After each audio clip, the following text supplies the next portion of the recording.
নমস্কার বন্ধুরা, আমি অরিন্দম চলে আসলাম আজকে এই মুহূর্তে খুব বড় একটা ডিএ আপডেট নিয়ে। কেন্দ্রীয় সরকারি কর্মচারীদের এই মুহূর্তে বিরাট বড় একটা ডিএ আপডেট নিয়ে। সো বন্ধুরা, আজকে ডিএটাতে আলোচনা করব যে কেন্দ্রীয় সরকারি কর্মচারীদের জন্য খুব বড় একটা খবর আছে। মহার্ঘ ভাতা কিন্তু শূন্য হবে না।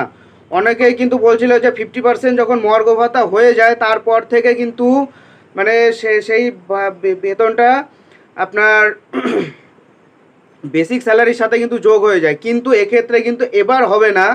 এটা নিয়ে আজকে আলোচনা করবো। সো ভিডিওটা আপনারা কেউ স্কিপ না করে প্রথম থেকে শেষ পর্যন্ত দেখবেন, এবং যদি চ্যানেলটা যদি একটু ভালো লেগে থাকে অবশ্যই করে সাবস্ক্রাইব করে আমাদের পাশে থাকবেন সম্পূর্ণ ডিএ আপডেট পাওয়ার জন্য।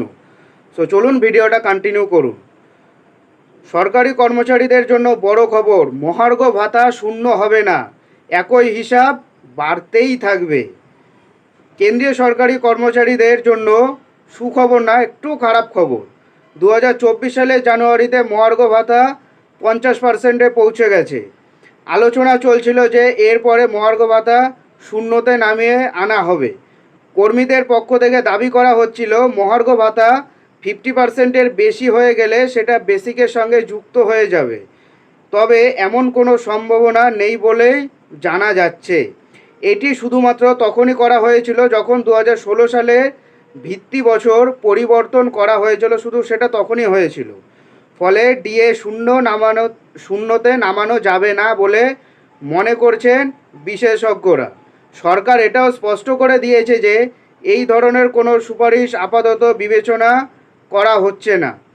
এমতাবস্থায় এই আলোচনা কেন গতি পাচ্ছে তা বলা মুশকিল। মহার্ঘ ভাতার পরবর্তী সংশোধন কবে হবে? কেন্দ্রীয় সরকারি কর্মচারীদের জন্য মহার্ঘ ভাতা পরবর্তী সংশোধন জুলাই মাসে অনুষ্ঠিত হবে, অর্থাৎ আজকে জুন মাসের 2 তারিখ, আগামী মাসে হবে। জানুয়ারি মাস পর্যন্ত এআইসিপিআই সূচকের তথ্য অনুসারে ডিএ সূচক 138.9 পয়েন্ট, অর্থাৎ মহার্ঘ ভাতার ক্ষেত্রে স্কোর 50.84%-এ পৌঁছেছে। কিন্তু ফেব্রুয়ারি মাসের তথ্য এখনও শ্রম ব্যুরো শিট থেকে অনুপস্থিত। জল্পনা ছিল যে শ্রম ব্যুরো মহার্ঘ ভাতা শূন্য নামিয়ে আনছে, তাই সংখ্যা প্রকাশ করা হচ্ছে না, কিন্তু এটা ঠিক নয়।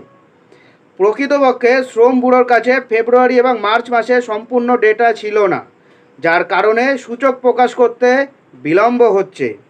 মহার্ঘ ভাতা কত বাড়তে পারে? বিশেষজ্ঞদের মত, মহার্ঘ ভাতা পরবর্তী আপডেটেও 4% বাড়তে পারে জুলাই মাসে। সেক্ষেত্রে মোট ডিএ হয়ে যাবে কিন্তু 54%। তবে সরকারের তরফ থেকে এখনও কিন্তু কিছুই জানানো হয়নি।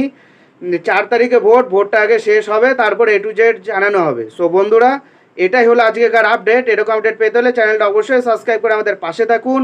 দেখা হচ্ছে পরের ভিডিওতে। ভালো থাকবেন সবাই। নমস্কার, জয় হিন্দ, বন্দে মাতরম।